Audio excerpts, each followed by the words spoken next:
নমস্কার বন্ধুরা, আমি মিসেস সেনগুপ্ত। আমার চ্যানেলে তোমাদের সকলকে স্বাগত জানাই। আমার আজকের রেসিপি নিরামিষ মোচার ঘন্ট। মোচা ভালো করে কেটে নিয়েছি, নিয়ে হলুদ জলে ডুবিয়ে রেখেছি। হলুদ জলে ডুবিয়ে রাখলে মোচা কালো হয় না। মোচাটাকে জলটা ঝরিয়ে তুলে একটা প্রেসার কুকারে নিয়ে নিচ্ছি। মোচার মধ্যে 1 গ্লাস জল, অল্প একটু হলুদ আর অল্প নুন দিয়ে 2টো সিটি দিয়ে সেদ্ধ করে নেব। মোচাটা 2টো সিটি দিয়ে নিয়েছি। এবার প্রেসার কুকার থেকে বের করে জল ঝরতে দিয়েছি। এবার ফোড়নের জন্য নিয়েছি একটা শুকনো লঙ্কা, 1 চামচ 5 ফোড়ন, 1 চামচ শাহি জিরা, 2টো এলাচ, 1 টুকরো দারচিনি আর 2টো তেজপাতা। কড়াইতে 2 চামচ সর্ষের তেল গরম করে নিয়েছি। এবার প্লেটের সব ফোড়নগুলো তেলের মধ্যে দিয়ে দিলাম। ফোড়নটা ভাজা হতেই টুকরো করে কেটে রাখা আলু দিয়ে দিলাম। আলুগুলো হালকা ভেজে নিচ্ছি। অল্প তেলে রান্না করব বলে আলুগুলো আগে ভেজে তুলিনি, তাই ফোড়ন দেওয়ার পরে ফোড়নের সঙ্গেই ভেজে নিচ্ছি। মোচাটার জলটা ঝরিয়ে নিয়েছি, আর মোচাটা কতটা সুন্দর সিদ্ধ হয়েছে সেটাও তোমাদের দেখিয়ে দিচ্ছি। আলুটা ভাজা হয়ে গেছে। আমি 1 কাপ গোবিন্দভোগ চাল ভালো করে ধুয়ে পরিষ্কার করে নিয়েছি। এবার এই চালটা আমি আলুর মধ্যে দিয়ে দিলাম। চালটাও আমি আগে আলাদা করে ভেজে নিইনি, একসঙ্গে ভেজে নেব। তবে চালটা ভাজার সময় আমি ফ্লেমটাকে কমিয়ে দিয়েছি, না হলে চালটা পুড়ে যেতে পারে। এখন চাল আর আলু আমি কিছুক্ষণ ভেজে নেব। চালটা খুব ভালো মতো ভাজা হয়ে গেছে। চাল ভাজার খুব সুন্দর গন্ধ বেরিয়েছে। এখন আমি এক এক করে বাকি সব উপকরণ যোগ করছি। প্রথমে টুকরো করে কেটে রাখা 2টো টমেটো আমি দিয়ে দিলাম। টমেটোটাও এবার নাড়াচাড়া করে কিছুক্ষণ ভেজে নেব। আর গ্যাসের ফ্লেমটা এখনও লোতেই আছে। 1 চামচ আদা বাটা দিয়ে দিলাম। এবার স্বাদ মতো নুন দিয়ে দিলাম। আরেকবার খুব ভালো করে আমি নেড়ে দিচ্ছি।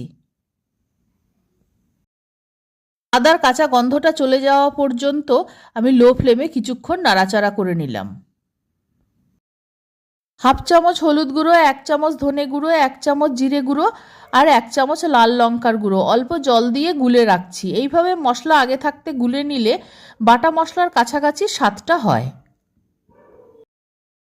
বাটিতে গুলে রাখা মশলাটা এবার আমি চাল আর আলুর মধ্যে দিয়ে দিলাম। মশলা থেকে তেল ছাড়া পর্যন্ত আমি মশলাটাকে খুব ভালো করে কষিয়ে নেব।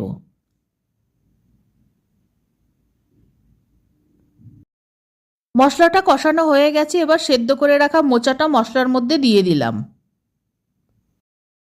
এবার মোচাটাকে মশলার সঙ্গে কিছুক্ষণ কষিয়ে নিচ্ছি। মোচা ভালো মতো কষানো হয়ে গেছে। এখন আমি 1.5 গ্লাস জল দিয়ে দিলাম। চাল আর আলু সেদ্ধ হতে এই জলটা লাগবে। ভালো করে নেড়ে দিচ্ছি। তারপর 7 থেকে 8 মিনিট আমি রান্না হতে দেব।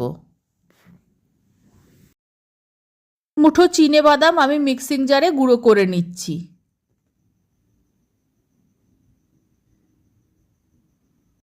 বাদামটা গুঁড়ো হয়ে গেছে, রেখে দিচ্ছি। 5 থেকে 7 মিনিট রান্না করে নেওয়ার পর আমি 1 চামচ ঘি দিয়ে দিলাম। একটু গরম মশলার গুঁড়ো ছড়িয়ে দিলাম। স্বাদটা ব্যালেন্স করার জন্য অল্প চিনি দিয়ে দিলাম।